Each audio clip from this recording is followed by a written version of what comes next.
Ever notice how your phone predicts your next move before you make it? That's not convenience. That's control. Right now, invisible architects are rewiring your thoughts, and you're paying them for the privilege. What you're about to discover will make you question every choice you thought was yours. Why the battle for your mind started without your permission. Something's happening beneath the surface. A silent revolution that most people won't see until it's too late. And by then, the damage to your mental sovereignty will be irreversible. We're at a crossroads. On one side, there's a future where technology serves human flourishing. On the other, dystopia where humans serve algorithmic interests. And here's the terrifying part. We're already halfway down the wrong path. Transparency isn't a feature request anymore. It's a fundamental right. You deserve to know when you're being influenced. You deserve to understand the invisible forces shaping every piece of content that floods your screen. You deserve to fight back against automated decisions that rewire your neural pathways without consent. Some lawmakers are finally waking up to this digital warfare. But legal change moves at the speed of bureaucracy while your brain is being reprogrammed at the speed of light. Waiting for someone else to save you is a losing strategy.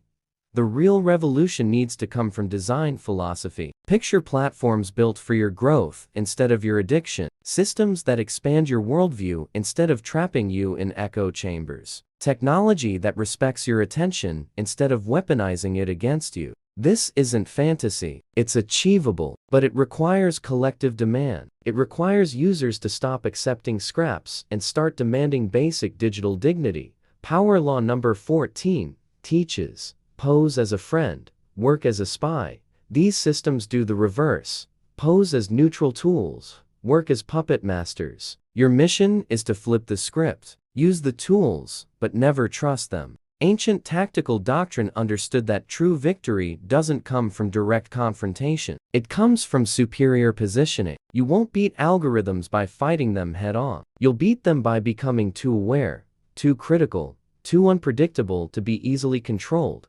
Share your experiences. Talk to people around you about this. The more individuals wake up to mass manipulation, the harder it becomes to maintain control. Collective consciousness is the antidote to algorithmic dominance. The future isn't determined by tech giants. It's determined by billions of small choices ordinary people make every single day. Every time you resist an algorithmic suggestion, you vote for a freer future. Every time you seek information actively instead of consuming it passively, you're building your mental sovereignty. Historical warriors knew that the first step to winning any battle is recognizing you're in one. You're in a war for your mind right now. And unlike wars of the past, this one happens invisibly, constantly, inside the device you carry everywhere. The question that should keep you up at night: if you don't take back control now, who will you become in 5 years? 10 years? What version of yourself will emerge from a decade of continuous psychological manipulation? The war for your mind isn't over, but you now have the battlefield map. What comes next will show you exactly how they got inside your head in the first place, how to spot the manipulation before it's too late. Here's an experiment that'll disturb you. Grab your phone right now and look at your recommendation feed. Study the recurring themes. Notice any patterns? Now ask yourself, do these themes reflect your genuine interests, or were they gradually installed in you? Most people can't answer that question honestly. And that's precisely the problem. Recognizing algorithmic influence requires vigilance that goes against everything these systems were designed to do. They want you on autopilot. You need to be hyper-aware. They want unconscious repetition. You need to question every suggestion. Start by observing your own behavior. How many times have you unlocked your phone in the last 2 hours? How many of those times did you have a specific purpose versus acting on impulse? If you can't answer, that's a red flag that control no longer belongs to you.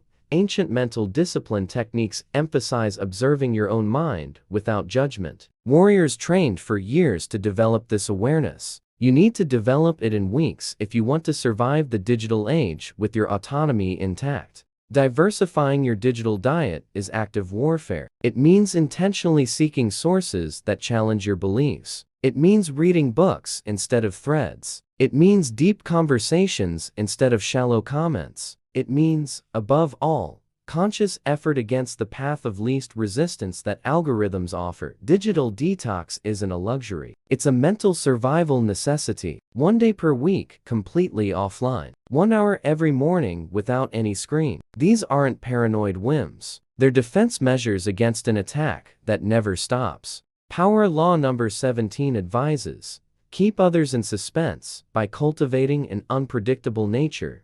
Do this with algorithms. Break your patterns. Seek random content. Disable recommendations. The more unpredictable you are, the less power they have over you.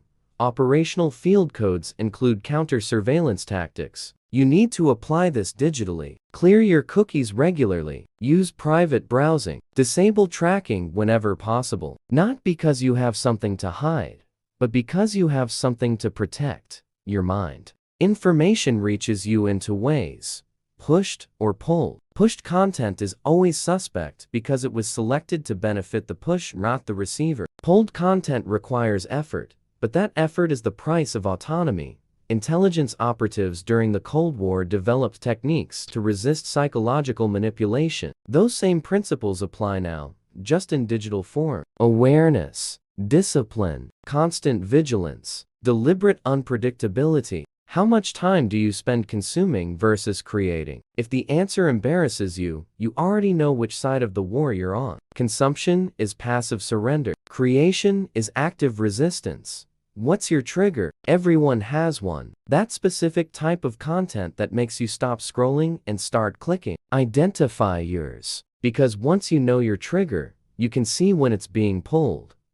What's coming next isn't about recognizing the problem anymore. It's about understanding the machine that built this cage around your consciousness. What if everything you think is actually programming? There's a digital twin of you living inside servers right now. It knows when you're vulnerable. It understands your weaknesses. It predicts your reactions before you have them. And with every second you spend online, this digital clone gets sharper, stronger, more capable of manipulating you. Every data point you generate, and you generate thousands daily, feeds predictive models of terrifying sophistication. How long do you linger on a specific image? What type of content makes you stop scrolling? Which words make you click? What emotions keep you glued to the screen? This information isn't collected out of curiosity. It's ammunition in a war for your attention. And you're losing brutally. Systems learn through reinforcement cycles. It's like training a dog, except you're the dog. When you respond to a specific stimulus, say, conspiracy theory videos or celebrity gossip, the algorithm registers it. Next time, it offers a slightly stronger dose. You respond again. The cycle repeats. Before you know it, you're consuming only that type of content,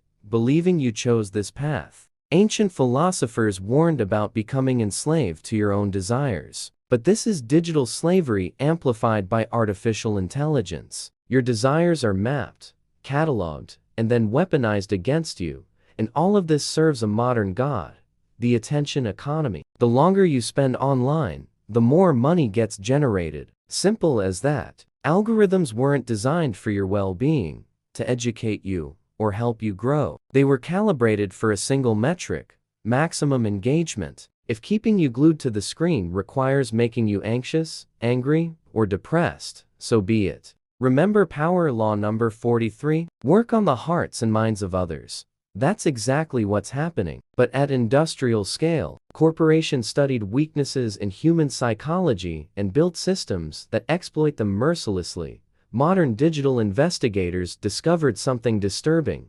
Online behavior patterns can predict future actions with frightening accuracy. Purchases you'll make, relationships you'll have, even mental health problems you'll develop. All of it is encoded in your click history. You think you're freely navigating the internet. The truth? You're being herded through carefully constructed pathways, where every turn was designed to extract more engagement, more data, more control over you. And here's the most sinister part. The more you use these platforms, the less capable you become of resisting. Your willpower is a finite muscle. They know this. That's why they bombard you with infinite stimuli until your resistance crumbles. How much of your day do you spend reacting instead of acting? How many of your opinions were actually thought through by you versus installed through repeated exposure? Type "aware" in the comments if you're starting to see the strings attached to your thoughts. Then answer this: what percentage of your daily decisions are actually yours? Hit that like button and subscribe if you want to go deeper into this rabbit hole, because what's coming next reveals the darkest layer of this manipulation machine.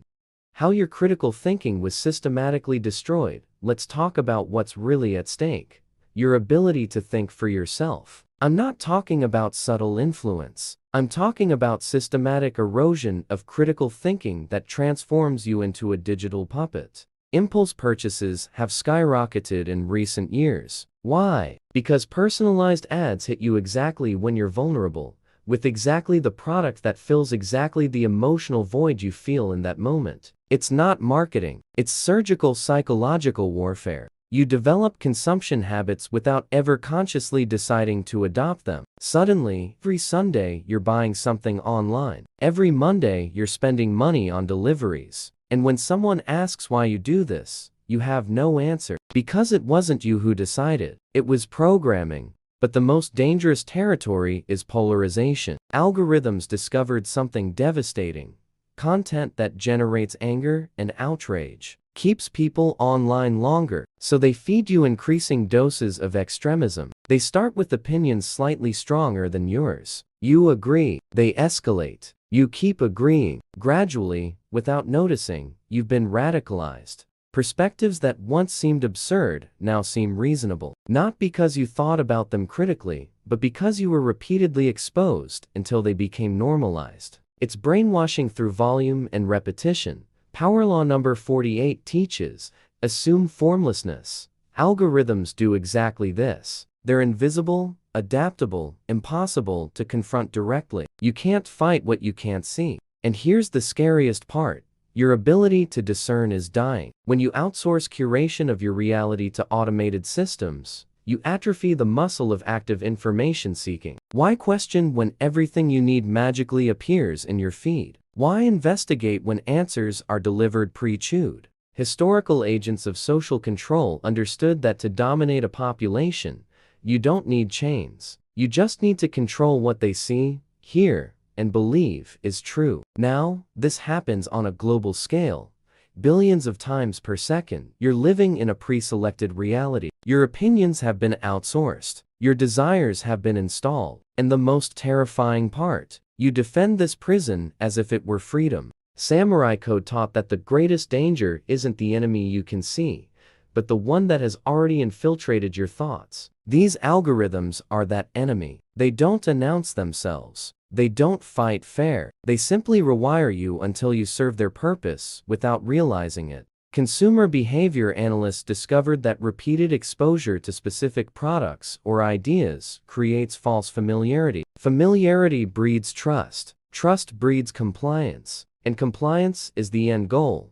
How many products do you own that you didn't even know existed 3 months ago? How many opinions do you hold that you never independently researched? The answers to these questions reveal how deep the programming goes. What's coming next shows you the exact mechanism they use to get inside your head, and more importantly, how to evict them before the damage becomes permanent. How your reality was hijacked without you noticing. Let me ask you a disturbing question.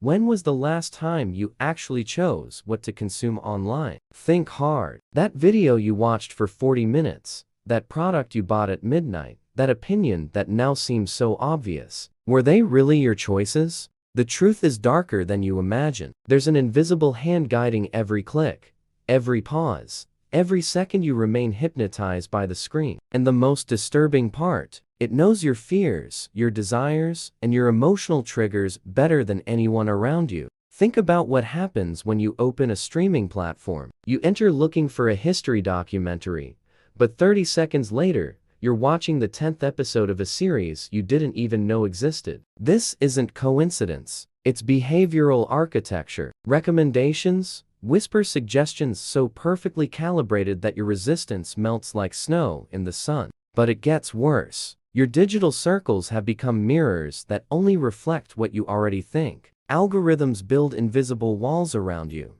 feeding your existing beliefs while blocking dissonant perspectives. You believe you're exploring the entire world, when in reality, you're trapped in an increasingly smaller bubble, breathing the same stale air of confirmation. And short-form videos? Those are pure poison for your mind. 15 seconds of dopamine, 30 seconds of distraction, 1 minute of mental anesthesia. Your ability to maintain attention, to process complex information, to think deeply, all of it is being systematically destroyed. You're not just passing time. You're being reprogrammed to be unable to think anymore. Ancient Eastern warriors taught that the true battle begins when you recognize the enemy. But what if the enemy is invisible? What if it operates through the very tools you use to connect with the world? Power law number 29 says, plan all the way to the end. But how do you plan when you don't even know you're being led? How do you chart your destiny when invisible hands have already written your script? You're living under constant surveillance. Every like is analyzed. Every pause is measured. Every finger movement on the screen feeds an increasingly accurate profile of who you are. And with each passing day, the system knows you better, predicts you better, controls you better. The question that should keep you awake at night is this: if your autonomy is a carefully orchestrated illusion, what else in your life is programming and not choice? Type "awake" in the comments if you recognize these invisible chains in your own life. Then answer, what was the last decision you made that wasn't influenced by what you saw online? If that question disturbs you, drop that like and subscribe to the channel, and share this with someone who needs to wake up to this reality before it's too late. This content presents critical analysis of algorithms and digital platforms based on online behavior studies and digital psychology. The reflections presented are for educational purposes and awareness about digital autonomy.